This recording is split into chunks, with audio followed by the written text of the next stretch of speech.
Tu veux dominer, tu veux régner. Mais regarde-toi, tu trembles devant ton propre reflet. Tu fuis chaque matin ce que tu es vraiment. Tu parles de conquête alors que tu n'as même pas conquis ta propre ombre. Le miroir ne ment pas. Il te renvoie cette vérité crue. Tu es esclave. Esclave de tes pulsions, esclave de tes peurs, esclave de cette voix qui te murmure que demain sera différent. Mais demain n'existe pas pour les faibles, et tu es faible. Tu cherches le pouvoir à l'extérieur, dans le regard des autres, dans leur validation, dans leurs applaudissements.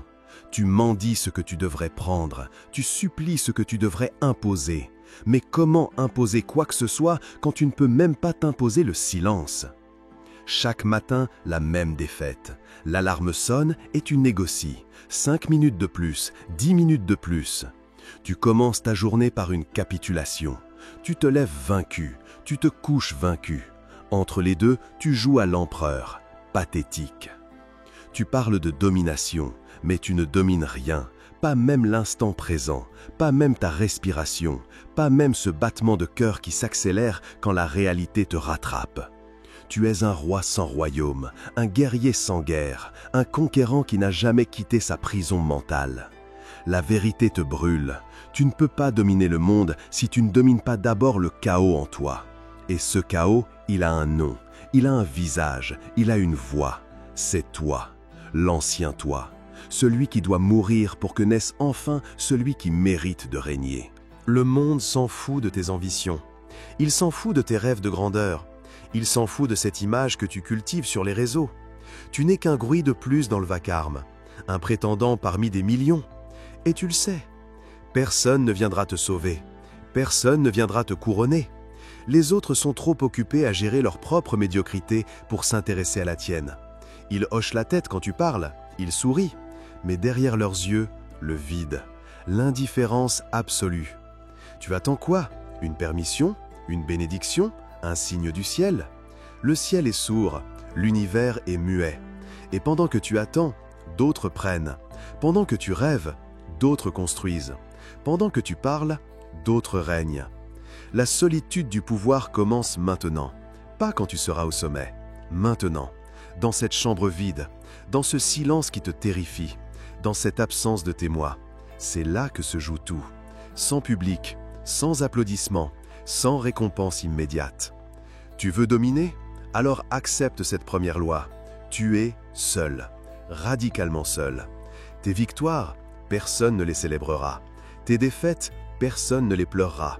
Ta transformation, personne ne la remarquera. Jusqu'au jour où elle sera si évidente qu'ils ne pourront plus l'ignorer. Mais ce jour-là, tu n'auras plus besoin d'eux. Tu n'auras plus besoin de leur regard. Tu n'auras plus besoin de leur validation. Parce que tu auras compris que le vrai pouvoir ne se mendie pas. Il se forge, dans le silence, dans la solitude, dans cette confrontation brutale avec ce que tu refuses de voir, toi-même. Marc Aurèle écrivait au milieu des guerres « Tu as pouvoir sur ton esprit, non sur les événements extérieurs. Réalise ceci et tu trouveras la force. » L'empereur philosophe commandait des légions, mais sa première conquête fut intérieure. Chaque matin, avant de diriger Rome, il dirigeait ses pensées. L'empire commence dans la tête, pas dans le monde. Épictète, l'esclave devenu maître, l'avait compris. Nul ne peut te nuire sans ton consentement. Enchaîné physiquement, il régnait mentalement, libre dans ses fers, souverain dans sa servitude. Voici l'arme antique, la maîtrise de l'instant présent. Pas demain, pas dans une heure, maintenant. Cette respiration, cette pensée, ce battement de cœur, c'est ton royaume. Le seul territoire où ton pouvoir est absolu, le seul endroit où tu peux vraiment régner. Les stoïciens appelaient cela la citadelle intérieure, une forteresse mentale que rien ne peut prendre, ni les échecs, ni les insultes, ni les trahisons, ni même la mort. Tant que tu tiens cette citadelle, tu es invincible. Mais si tu la perds, tous les empires du monde ne pourront te sauver. Préméditation malorum, la visualisation du pire. Les anciens s'entraînaient mentalement à perdre tout. Fortune, statut, famille, santé. Ils réhersaient leur propre destruction pour devenir indestructibles. Ils mouraient 1000 fois en esprit pour ne plus craindre la mort physique.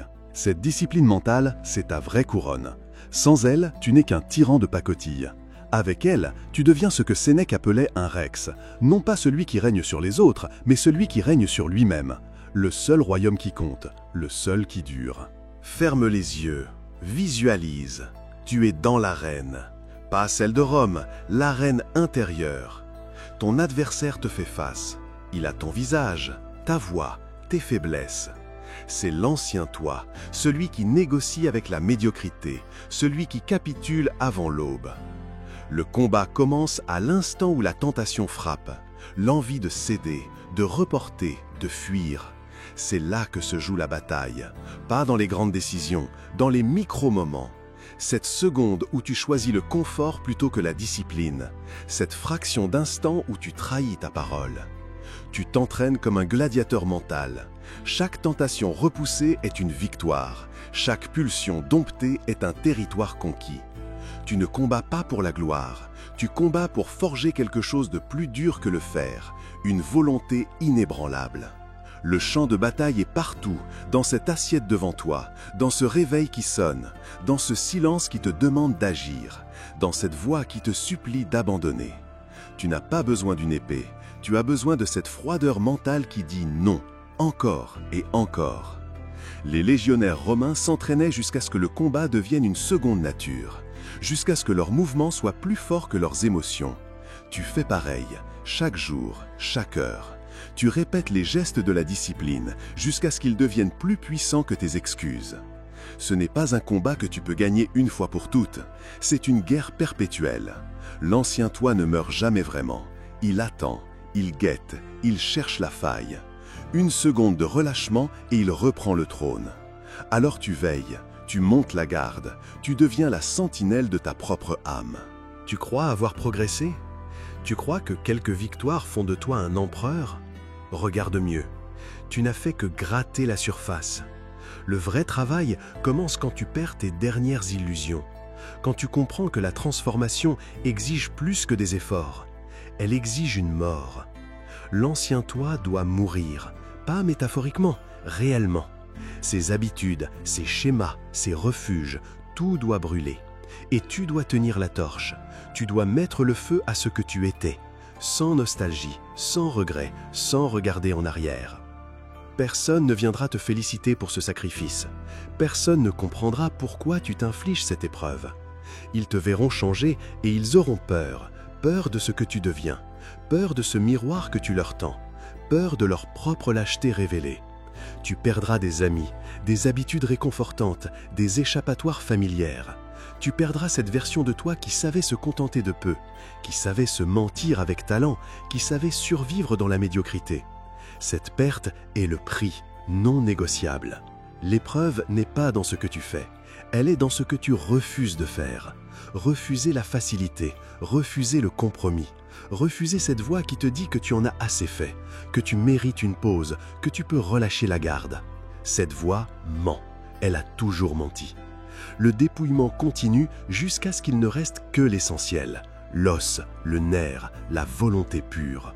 Pas de graisse, pas de superflu, pas de confort, juste cette détermination froide qui avance, qui ne questionne plus, qui ne négocie plus, qui exécute. C'est ça, devenir roi de soi-même. Tu es sorti du feu, changé, durci, silencieux.